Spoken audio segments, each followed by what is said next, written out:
Bien, hemos visto todo un módulo de estado financiero, hemos hablado de activos, pasivos, ingresos, gastos, flujo de caja, fútbol financiero, porcentajes, un montón de temas que tienen que ver para definir tu estado actual en temas financieros, valga la redundancia.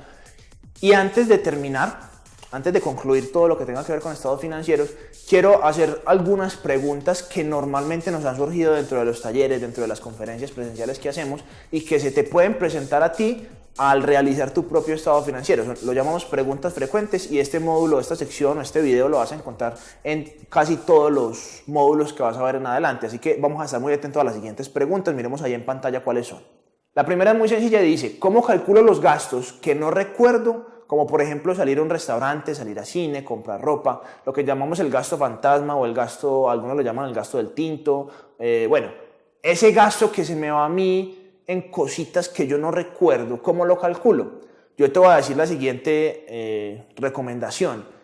Prefiero que no lo calcules, prefiero que lo dejes como una incógnita, porque ese va a ser nuestro flujo de caja teórico, ¿sí? Entonces tú calculas tus gastos normales, los necesarios, tu comida, tu arriendo, de pronto el pago del gimnasio, del celular, la gasolina, bueno, lo que tengas como gastos concretamente necesarios. Y de ahí dejas el resto de los gastos, no lo calcules. ¿Por qué? Porque cuando tú calcules tus ingresos menos tus gastos, es decir, tu flujo de caja, te va a resultar un flujo de caja teórico y finalmente pues ese flujo de caja puede que no exista realmente porque te lo estás gastando en gustos, pero la idea es que veas cuánto te estás gastando de ese dinero, porque la idea es concientizar ese valor. Así que no te recomendaría yo directamente que calcules de entrada cuáles son tus gustos porque te va a ser muy difícil y finalmente no va a ser muy práctico. Segunda pregunta, ¿qué pasa si tengo ingresos o gastos que son variables? ¿Cómo los pongo en mi estado financiero? Entonces, es muy normal, por ejemplo, para personas que trabajan de forma independiente, tener ingresos variables. Sin embargo, hay que hacer un compromiso como tal de tener unos ingresos mínimos establecidos para poder sostener tus gastos mínimos. Entonces, yo sé que mínimo, me tengo que hacer $1,250 al mes para poder subsanar todos mis gastos. ¿Qué es la ventaja de ahí? Que en los meses en los que yo haga por encima de ese valor, no hice 1,250, sino que hice 1,500, 1,700, 1,800, me entró un dinero extra, pues yo no tengo que echar mano de ese dinero extra, sino que lo puedo aumentar, lo puedo ahorrar y lo puedo volver capital de trabajo, lo puedo volver capital de inversión. Eso ya lo vamos a ver en unos módulos más adelante, pero en este caso, como te digo, siempre mantener un mínimo. Es decir, ¿cuál es el valor mínimo que yo tengo que generar mensualmente para poder sanar mis gastos, para poderlos tener al día? Esa sería la segunda pregunta. Tercera pregunta. Tengo una empresa. ¿Debería mezclar mis gastos personales con los de la empresa? No deberías. Es muy normal que la gente cuando construye su propio negocio empezando, entonces todo lo que le sobra del negocio se vuelve un gasto personal. Y la verdad es que esa es la receta perfecta para que su negocio nunca progrese. Entonces, pilas. ¿Cómo se maneja esta situación? Aunque esto no es finanzas empresariales, pero sí tiene que ver con, o sea, las finanzas empresariales también aplica mucho de lo que vemos acá dentro de estos programas. Es muy sencillo. Usted lo que va a hacer es separar sus estados financieros personales de sus estados de la empresa. Entonces, ¿cómo se relaciona el uno y el otro? Muy sencillo. Para usted, para la empresa o para su propio negocio es un gasto. ¿Cuál gasto? El salario, ¿cierto? Usted para su empresa es un gasto que se llama salario, ¿sí? Entonces, si usted para su empresa se gasta $1,000 y su empresa le paga a usted $1,000. Y para su estado financiero personal usted es un ingreso. Lo que para el estado financiero de la empresa usted es un gasto, usted para su propio personal es un ingreso. Es decir, que su salario proveniente de esa empresa es $1,000.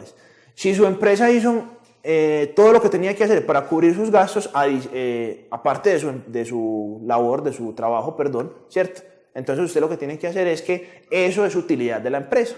Entonces si usted generó $5,000, pagó su salario y pagó todos los gastos referentes a su empresa y le sobró dinero, lo que la mayoría de la gente hace es que se lo gasta en cosas personales y en realidad no, eso es dinero de la empresa. Entonces ese dinero lo puede utilizar para reinvertir en la empresa y hacerla crecer. ¿Y cómo usted entonces puede aumentar su calidad de vida si está construyendo en su empresa? Pues reinvierte en su empresa y esos excedentes como tal, en un mediano plazo le van a poder permitir a usted aumentar su salario, ¿cierto? Entonces usted ¿cómo aumenta su ingreso a través de la empresa? A través de su salario, ¿cierto? Pero las utilidades de la empresa no las toque, eso es para la misma empresa. Más adelante sí se va a poder repartir las utilidades de la empresa, claro, pero en el proceso de crecimiento no es lo más recomendable. Siguiente pregunta. Si tengo una casa pero la adquirí con un crédito hipotecario o un crédito de vivienda, ¿cómo se clasifica? ¿Como un activo o como un pasivo? Esto es una pregunta muy normal, es muy sencilla. La casa como tal o el apartamento o el inmueble o el carro, si es del caso también, sería en este caso un activo y el valor comercial es el valor del activo. Entonces, si su casa vale 100, 150, 200 mil dólares, ese es el valor y es un activo, ¿cierto? Por el otro lado está asociado el crédito, que es el crédito hipotecario o el crédito vehicular que está sujeto a esa casa o sujeto a ese vehículo, cual sea, no importa el ejemplo, ¿sí? Esa hipoteca o ese crédito hipotecario o ese crédito vehicular es un pasivo, ¿cierto? Entonces, si teníamos una casa de 100 mil dólares y tenemos un crédito hipotecario de 50 mil dólares, ese es el pasivo, 50 mil. Por lo tanto, 100 mil del activo menos 50 mil del pasivo sería un patrimonio de 50 mil también, ¿sí? Entonces, la casa es el activo, la hipoteca o el crédito hipotecario o el crédito de la naturaleza que sea es el pasivo y el resto es el patrimonio, lo que le sobra. Eso está muy sencillita. Pregunta siguiente. ¿Por qué se calculan siempre los porcentajes con respecto a los activos y los ingresos? Esto no es una obligación, sin embargo es una recomendación. Es más fácil comparar para efectos del patrimonio y de los pasivos, tener todo referenciado a los activos. De forma que usted sepa cuántos pasivos representan, cuánto pesan sus pasivos respecto a sus activos y cuánto pesan sus gastos respecto a sus ingresos. Pero no es una obligación, usted puede hacer los porcentajes que quiera. Sin embargo es para hacer una base comparativa mucho más fácil. Siguiente pregunta. Tengo un flujo de caja que me sobra y no sé en qué me lo gasto. ¿Se acuerda de lo que le dije hace un momento de ese flujo de caja teórico? La idea precisamente es que usted revise cuánto dinero se está gastando al mes en cosas que usted no sabe. Si es que le está sobrando dinero, porque puede que no. Pero si le está sobrando dinero, ¿cuánto se está gastando usted mensualmente en cosas que ni se da cuenta? De ahí más adelante, en otra de las lecciones, vamos a ver cómo podemos utilizar ese dinero para construir capital. Entonces, si le está sobrando mucho flujo de caja, pues ya sabe que se le está yendo en ese gasto fantasma, en ese gasto diario, en ese que usted no calcula. Siguiente pregunta. Tengo flujo de caja negativo. ¿Qué hago? Pues lo primero que usted tiene que hacer es verificar bien cuáles son los pasivos más costosos y los gastos. Eso lo vamos a ver más adelante en optimización. Y con eso usted va a poder lograr optimizar esa situación de forma que los gastos suyos no sean tan altos y pueda nivelar el tema de los ingresos. Lo primero y lo ideal sería llevar su flujo de caja por lo menos a cero, porque en este momento debe estar negativo, ¿cierto? Que fue la pregunta.